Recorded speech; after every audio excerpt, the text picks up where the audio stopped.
Genesis chapter 7.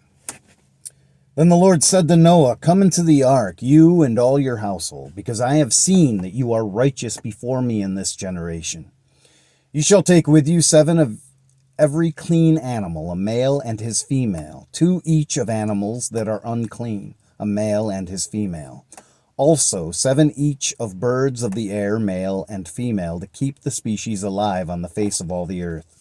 For after 7 more days I will cause it to rain on the earth 40 days and 40 nights, and I will destroy from the face of the earth all living things that I have made." And Noah did according to all that the Lord commanded him.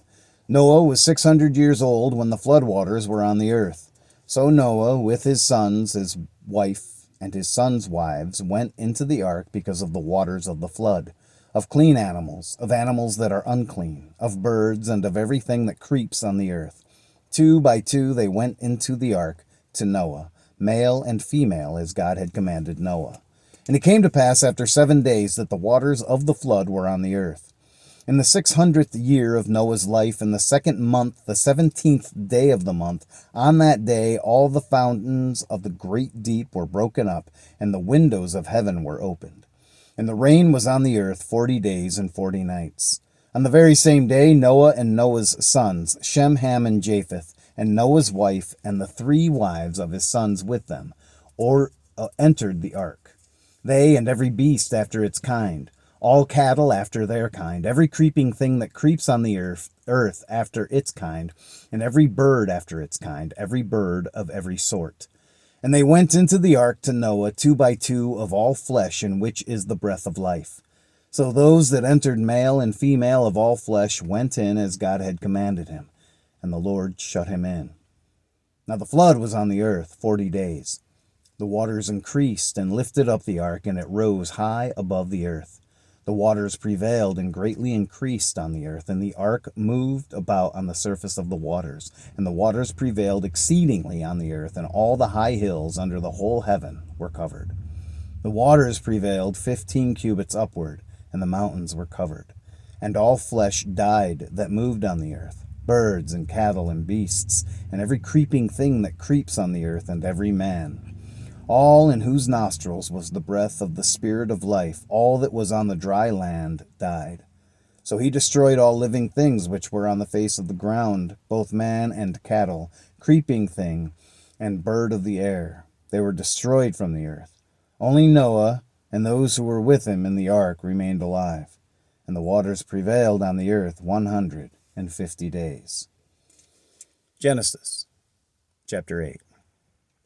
Then God remembered Noah and every living thing and all the animals that were with him in the ark, and God made a wind to pass over the earth, and the waters subsided. The fountains of the deep and the windows of heaven were also stopped, and the rain from heaven was restrained.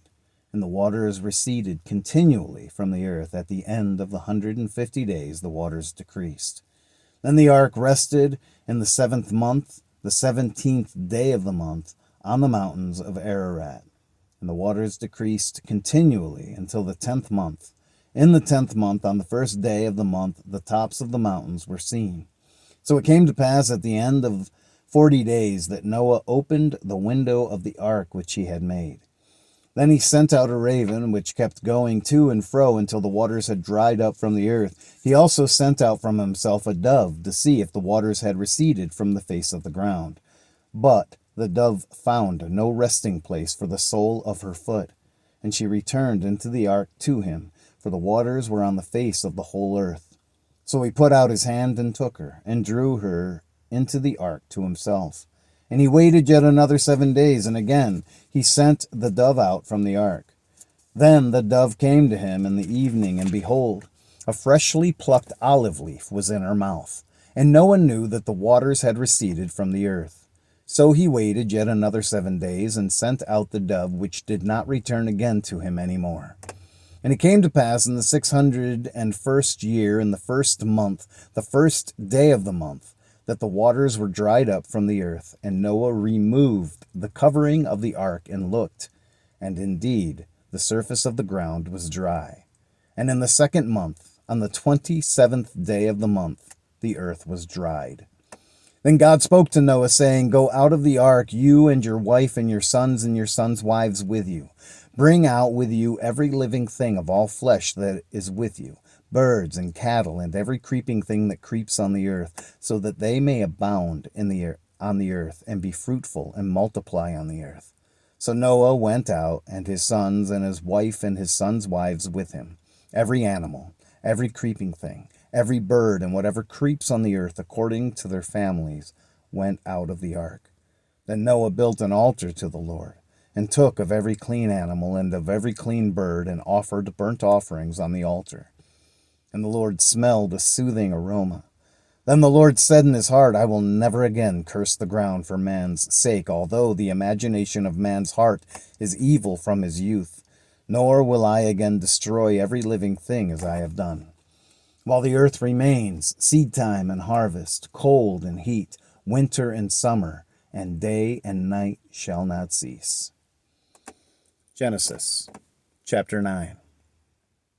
So God blessed Noah and his sons, and said to them, Be fruitful and multiply and fill the earth.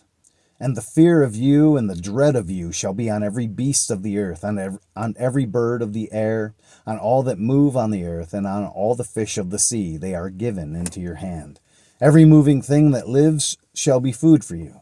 I have given you all things, even as the green herbs. But you shall not eat flesh with its life, that is, its blood.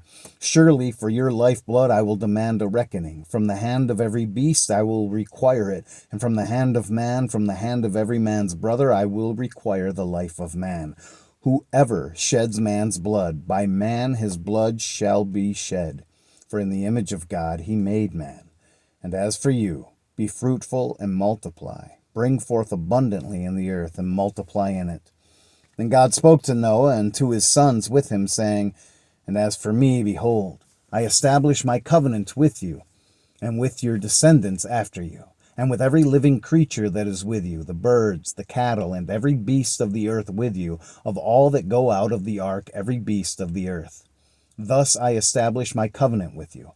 Never again shall all flesh be cut off by the waters of the flood. Never again shall there be a flood to destroy the earth. And God said, This is the sign of the covenant which I make between me and you and every living creature that is with you for perpetual generations. I set my rainbow in the cloud, and it shall be for the sign of the covenant between me and the earth. It shall be when I bring a cloud over the earth, that the rainbow shall be seen in the cloud, and I will remember my covenant which is between me and you and every living creature of all flesh. The waters shall never again become a flood to destroy all flesh. The rainbow shall be in the cloud, and I will look on it to remember the everlasting covenant between God and every living creature of all flesh that is on the earth. And God said to Noah, This is the sign of the covenant which I have established between me and all flesh that is on the earth. Now the sons of Noah who went out of the ark were Shem, Ham, and Japheth, and Ham was the father of Canaan. These three were the sons of Noah, and from these the whole earth was populated. And Noah began to be a farmer, and he planted a vineyard. Then he drank of the wine, and was drunk, and became uncovered in his tent. And Ham, the father of Canaan, saw the nakedness of his father, and told his two brothers outside. But Shem and Japheth took a garment, laid it on both their shoulders, and went backward, and covered the nakedness of their father. Their faces were turned away, and they did not see their father's nakedness. So Noah awoke from his wine, and knew what his younger son had done to him. Then he said, Cursed be Canaan, a servant of servants he shall be to his brethren. And he said, Blessed be the Lord, the God of Shem, and may Canaan be his servant. May God enlarge Japheth, and may he dwell in the tents of Shem, and may Canaan be his servant. And Noah lived after the flood 350 years. So all the days of Noah were 950 years, and he died. God bless the reading of his word today.